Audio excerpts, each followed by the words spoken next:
E a gente muda de assunto para falar que teve início neste dia 27 a propaganda política eleitoral na internet.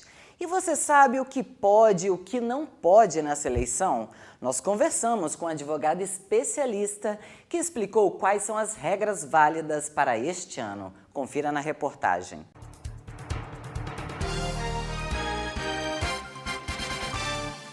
A campanha eleitoral começou no domingo. Por conta da pandemia, a internet deve ser um dos principais meios de divulgação.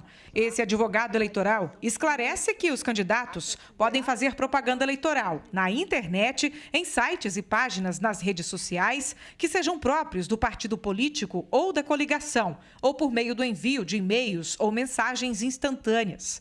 Mas há regras que precisam ser respeitadas para que não se cometam abusos. O advogado alerta que a Justiça Eleitoral está de olho em postagens nas redes sociais e em grupos no WhatsApp contendo ofensas contra candidatos. Ele ressalta que quem cometer esse tipo de crime eleitoral pode sofrer punições e até mesmo a cassação de um mandato. Quando se trata de propaganda eleitoral na internet, devemos lembrar sempre que as regras são postas para o candidato e para o eleitor.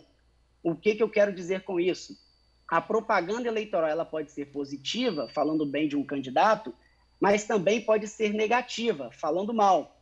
E se ela for negativa, alicerçada em fato sabidamente inverídico, as populares fake news, ou ofensiva à honra à imagem de outro candidato, ele pode sim representar a Justiça Eleitoral e tanto o candidato que a produziu como o eleitor que apenas compartilhou em sua rede social pode ser penalizado. O advogado lembra que a utilização de sonorização com alto-falantes só é permitido em evento político, com a presença do candidato. O carro pode circular com o jingle do candidato, com a sua música de campanha, em uma passeata ou em uma carreata.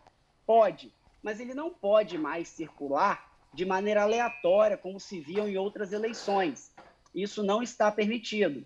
Lembrando que, ainda que seja permitida a sonorização dessa forma um pouco mais mitigada, deve-se respeitar o distanciamento de 200 metros de órgãos públicos, igrejas, escolas, etc. Também são vedadas todo tipo de propaganda eleitoral em vias locais, edifícios públicos ou até mesmo privados. Os candidatos também não podem fazer propaganda em outdoors e muros. Apenas sede de partidos políticos e comitês poderão ter a sua fachada pintada. O candidato não pode afixar propaganda eleitoral em bens públicos, em postes, em árvores. Também não pode fixar propaganda, por exemplo, em bens de acesso comum, como bares, restaurantes, etc. Mesmo que seja ele o proprietário, ele não pode ali fixar a propaganda eleitoral.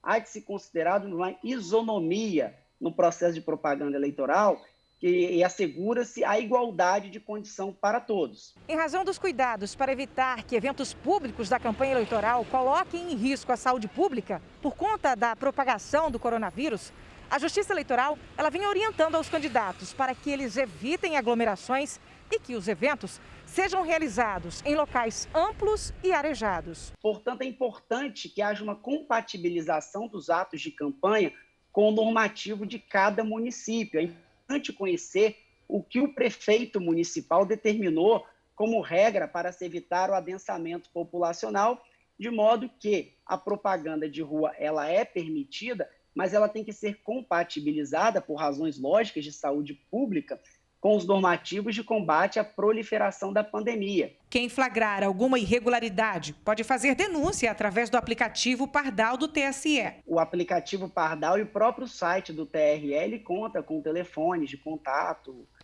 É muito simples submeter uma denúncia de uma irregularidade e é recomendado que se faça, é recomendado que o eleitor seja o grande fiscal das eleições e submeta à apreciação do Poder Judiciário eventuais ilícitos na propaganda eleitoral. A propaganda eleitoral gratuita no rádio e televisão começa a partir do dia 9 de outubro e segue até o dia 12 de novembro, de segunda a sábado, em 2 horários. No rádio, a propaganda irá ao ar das 7 às 7h10 e depois do meio-dia ao meio-dia e 10. Já na televisão, a transmissão ocorrerá das 13 horas às 13h10 e das 20h30 às 20h40.